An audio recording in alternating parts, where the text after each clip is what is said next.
Selections from the complete works of Swami Vivekananda. Part 31. My Master. Section 1.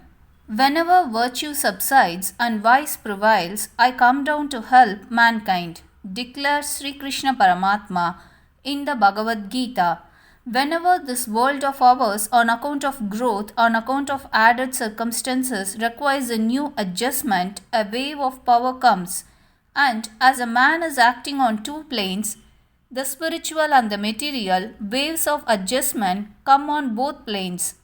On the one side of the adjustment on the material plane, Europe has mainly been the basis during modern times. And of the adjustment on the other, the spiritual plane, Asia has been the basis throughout the history of the world. Today, man requires one more adjustment on the spiritual plane. Today, when material ideas are at the height of their glory and power, today, when man is likely to forget his divine nature through his growing dependence on matter and is likely to be reduced to a mere money-making machine, an adjustment is necessary. The voice has spoken, and the power is coming to drive away the clouds of gathering materialism.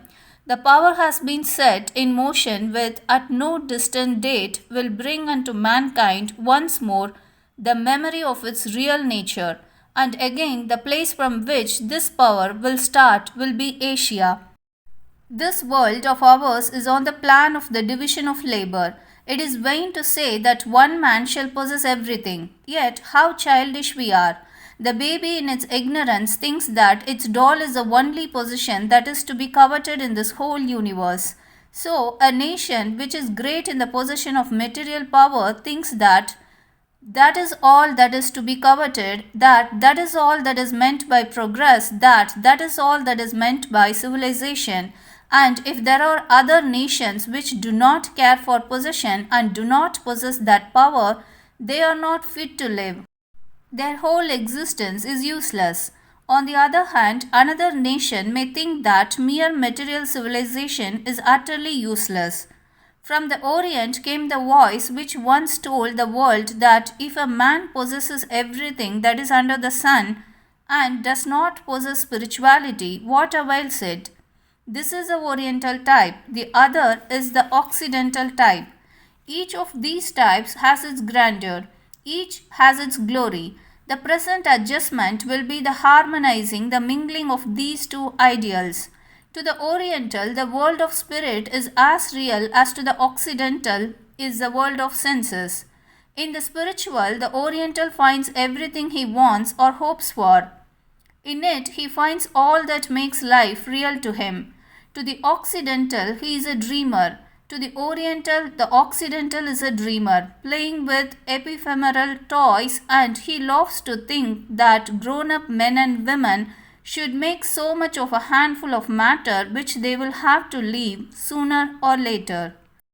Each calls the other a dreamer, but the Oriental ideal is as necessary for the progress of the human race as is the Occidental, and I think it is more necessary.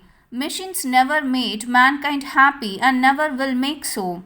He who is trying to make us believe this will claim that happiness is in the machine, but it is always in the mind. That man alone who is the lord of his mind can become happy and none else. And what, after all, is this power of machinery? Why should a man who can send a current of electricity through a wire be called a very great man and a very intelligent man? Does not nature do 1,000,000 times more than that every moment? Why not then fall down and worship nature? What avails it if you have power over the whole of the world, if you have mastered every atom in the universe? That will not make you happy unless you have the power of happiness in yourself, until you have conquered yourself. Man is born to conquer nature, it is true, but the Occidental means by nature only physical or external nature. It is true that external nature is majestic, with its mountains and oceans and rivers and with its infinite powers and varieties.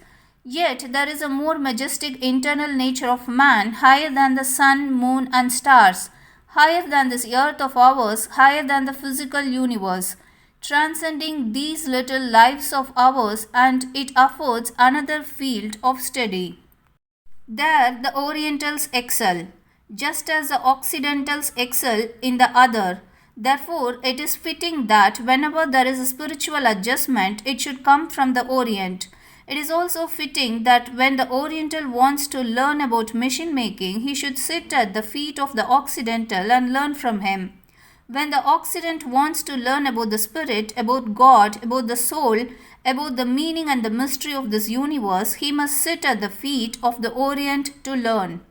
I am going to present before you the life of one man who has put in motion such a wave in India.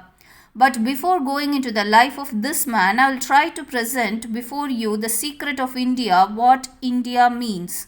If those whose eyes have been blinded by the glamour of material things, whose whole dedication of life is to eating and drinking and enjoying, whose ideal of possession is lands and gold, whose ideal of pleasure is that of the senses, whose God is money, and whose goal is a life of ease and comfort in this world and death after that, whose minds never look forward and who rarely think of anything higher than the sense objects in the midst of which they live, if such as these go to India, what do they see?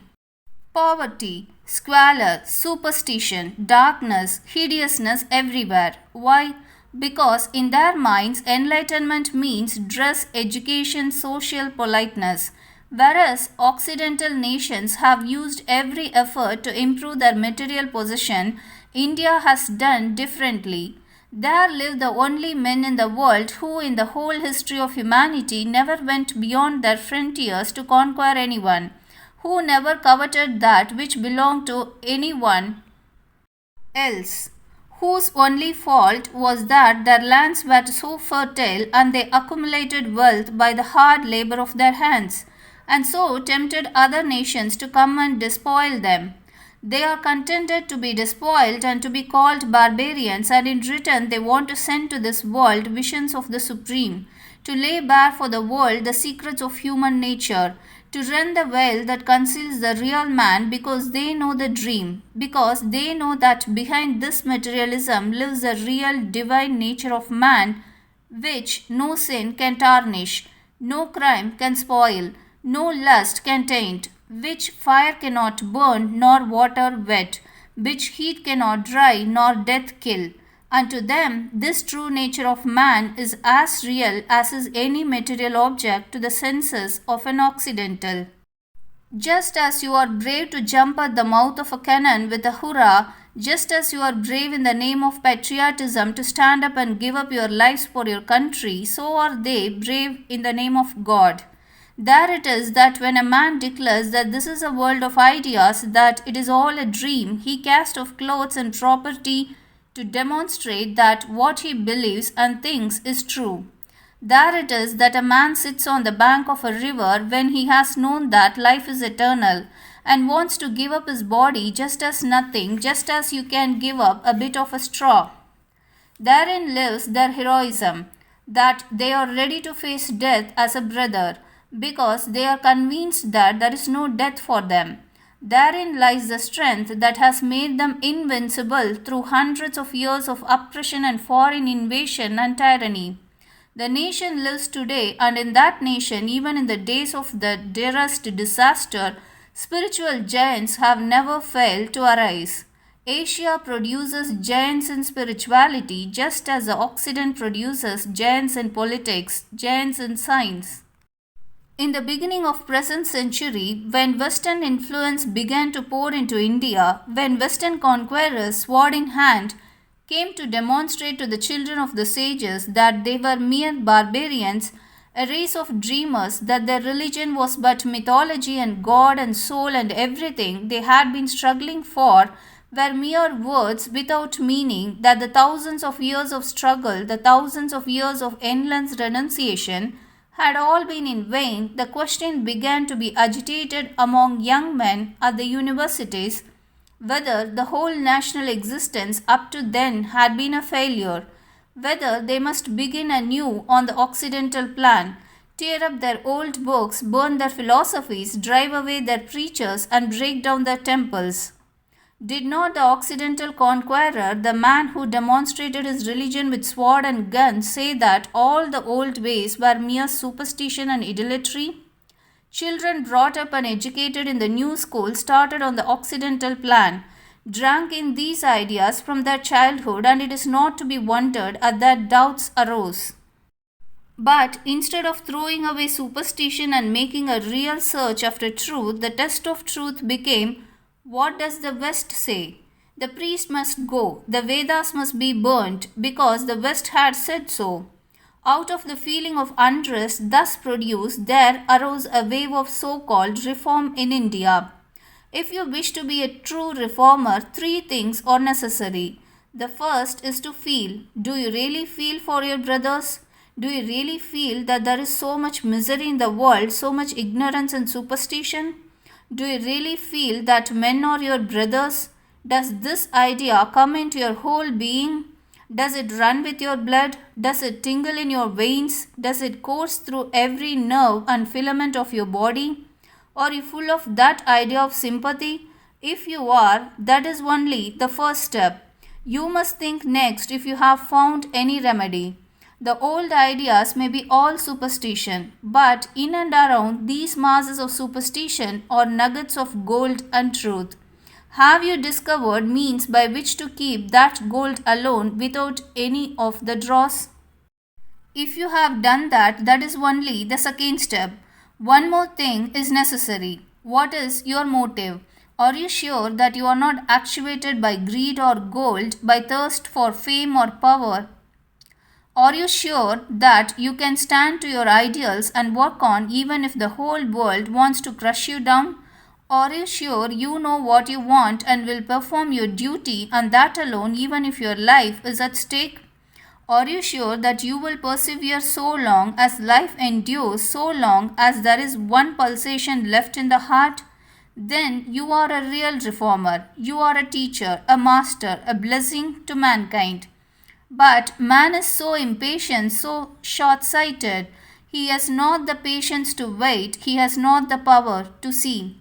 He wants to rule. He wants results immediately. Why?